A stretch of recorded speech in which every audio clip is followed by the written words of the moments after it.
Salam Indonesia, salam Nusantara dari Sabang sampai Merauke, dari Miangas sampai Pulau Rote. Mantala iman kita, mantala kasih kita, mantala pengharapan kita. Tentunya dalam Yesus Kristus menjadi Tuhan dan Juru Selamat kita dan Juru Selamat dunia. Jangan katakan bahwa Yesus Tuhan Tuhan, jangan katakan pula bahwa Yesus Tuhan Juru.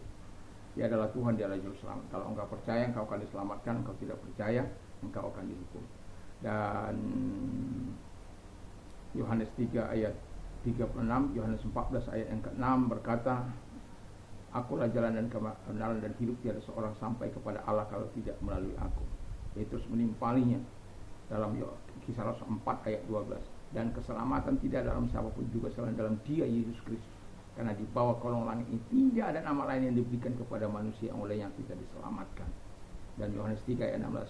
Karena begitu besar kasih Allah akan dunia ini sehingga Ia mengaruniakan anaknya yang tunggal supaya setiap orang percaya kepadanya tidak binasa melainkan beroleh hidup yang kekal. Mantap! Dengan hati percaya engkau dibenarkan, dengan mulut mengaku engkau diselamatkan. Roma 10 ayat yang 9 dan 10. Kiranya di malam hari ini saya mengucapkan selamat malam, dan kiranya Tuhan menolong kita untuk terus bertumbuh dalam iman dan rilekskan hati kita untuk mendengarkan firman Allah. Puji nama Tuhan. Dan sebelum kita mendengarkan firman Allah, mari kita berdoa.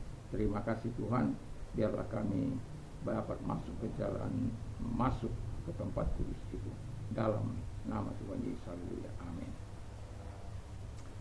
Saya akan membacakan Ibrani 10 ayat 19 sampai 22. Demikian bunyi firman Allah. Jadi saudara-saudara, oleh darah Yesus Kristus sekarang penuh keberanian dapat masuk ke dalam tempat kudus, karena Ia telah membuka jalan yang baru dan yang hidup bagi kita melalui tabir, yaitu dirinya sendiri.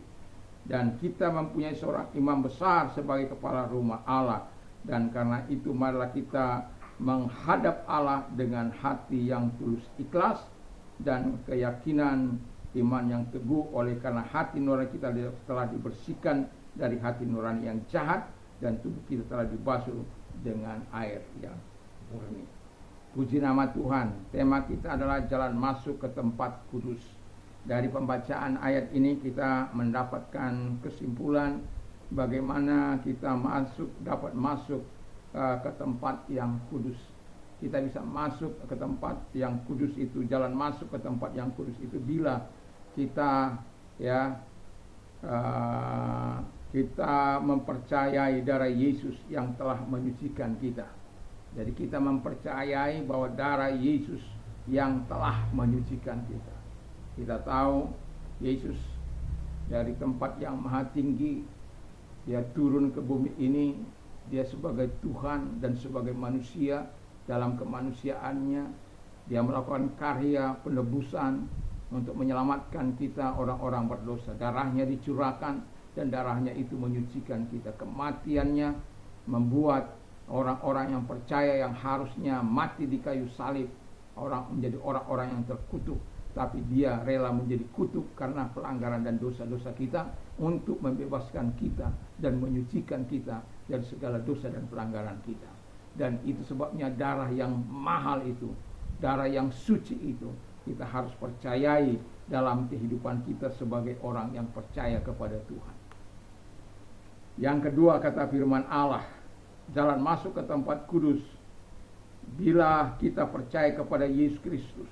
Kita bisa baca ayat 20-21 dan bagaimana kita percaya kepada Yesus yang menyelamatkan kita, dan sekaligus kita tahu bahwa Yesus adalah imam besar kita. Dan kalau kita baca dalam Ibrani 4 ayat 12, karena kita sekarang mempunyai imam besar agung yang telah melintasi semua langit, yaitu Yesus anak Allah, baiklah kita teguh berpegang pada pengakuan iman kita. Sebab imam besar yang kita punya bukanlah imam besar yang tidak dapat merasakan yang tidak dapat merasakan kelemahan-kelemahan kita. Sebaliknya sama dengan kita, Ia telah dicobai namun tidak berbuat dosa. Sebab itu malah kita dengan penuh keberanian menghampiri tahta kasih karunia, supaya kita menerima rahmat dan menemukan kasih karunia untuk mendapat pertolongan pada waktunya. Haleluya. Jadi kalau kita percaya kepada Yesus, Kita mendapat kasih karunia, dan kita tahu kasih karunia itu tidak karena usaha kita, bukan karena kerja keras kita, bukan. Dalam Roma 9 ayat yang ke-15 di sana dikatakan bahwa kepada Musa dikatakan, aku mengasihani orang yang kukasihani, dan bermurah hati kepada orang yang bermurah hati. Dan ayat selanjutnya, ayat yang ke-18 16 dikatakan di situ bahwa itu bukan tidak hasil usaha kita, tidak hasil kerja keras kita, tapi kemurahan hati Allah. Haleluya. Jadi kalau kita menyadari, kita percaya kepada Tuhan, maka kita akan mendapatkan pertolongan tepat pada waktunya. Itu janji firman Allah. Itu sebabnya kita harus datang kepada Dia dengan penuh keberanian, dengan penuh keyakinan bahwa kita sudah ditebus. Kalau kita tertuduh dosa menuduh kita, akui di hadapan Tuhan sampai rasa tertuduh itu hilang, dan minta ampun dari Tuhan, dan Tuhan itu akan siap mengampuni setiap kita. Puji nama Tuhan. Jadi kita harus percaya. Yang ketiga, kita memiliki hati yang tulus ikhlas. Haleluya. Jadi kalau mau masuk jalan itu, kita harus memiliki hati yang tulus ikhlas. Gak ada neka-neko di situ, gak ada sandiwara, gak ada bunglon di situ, gak ada kemenafikan di situ. Hatimu bisa berkata ya, tapi di lain tidak. Mulutmu tidak. Hatimu berkata iya, tapi mulutmu tidak. Mulut berkata iya, tapi hatimu tidak. Wah, itu bahaya. Itu tidak sinkron antara perkataan dan hati. Makanya perlu sinkron juga antara perkataan dan perbuatan kita. Banyak kali kita berlaku munafik. Kadangkala saya apakah nggak pernah munafik? Oh pastilah.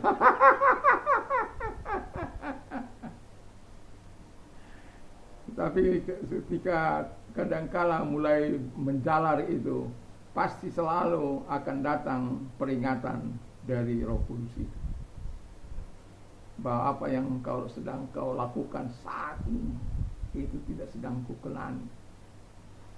Itu artinya tidak disukai oleh Tuhan. Karena apa? Alkitab katakan dengan jelas, kita memiliki hati yang tulus ikhlas. Dia bersihkan kita dengan firman Allah. Memang kamu sudah bersih sesuai dengan firman yang aku sampaikan kepadamu dalam Yohanes 15 ayat yang kedua itu kan. Jadi mari kita betul-betul mempercayakan hidup kita kepada Tuhan, supaya kita betul-betul kita memiliki hati nurani yang tulus ikhlas. Kita dibersihkan dari hati yang jahat, supaya hidup kita ketika tubuh kita ini bisa mempersembahkan sesuatu kepada Tuhan, baik hidup maupun mati, kata firman Allah. Saya suka itu sekarang dalam Matius 1 Filipi 1 ayat 20, 21, 22. Bagiku hidup adalah Kristus dan mati adalah keuntunganku. Ayat 22-nya, itu 21 ayat 22-nya. Kalau aku hidup, berarti itu memberikan buah. Haleluya. Memberi buah itu tidak gampang. Saya sudah cerita kemarin bagaimana kita memberi buah baik. Itu ada dua sisi, pagi dan sore. Kadang-kala kita lupa memberikan buah dalam hidup ini. Kita lah sibuk dengan segala hal, dan akhirnya hati kita tidak lagi tulus murni di hadapan Tuhan. Kita akhirnya neka-neko. Yang terakhir kata firman Allah, kita memiliki iman yang teguh.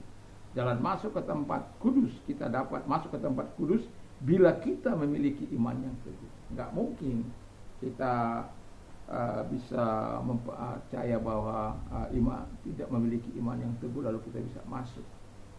Makanya firman Allah dalam Filipi dalam Ibrani 4 ayat 12 itu harus menjadi bagian kita yang tidak terpisahkan, supaya dengan penuh keberanian kita menghampiri kata Allah.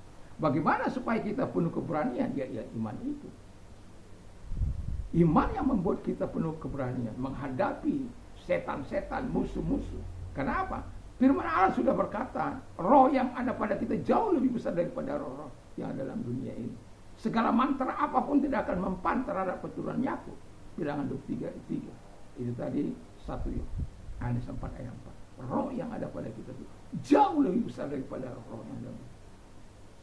Kalau kita tidak memiliki iman yang teguh, kita nggak akan percaya itu. Mana mungkin kita bisa mengalahkan setan. Saya sudah menghadapi setan yang namanya hubungan 250 tahun usianya. Jangankan 250 tahun saya katakan. Dedengkotnya itu. Memang dunia ini dalam kuasa si iblis, tapi firman Allah katakan, iblis tidak dapat menjamah orang-orang pilihannya.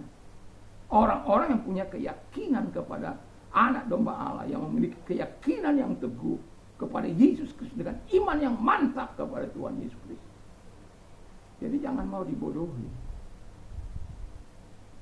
Kita harus percaya bahwa Tuhan itu, kita mau masuk ke jalan masuk ke tempat kudus itu, kita tidak akan bisa dengan iman yang lemah.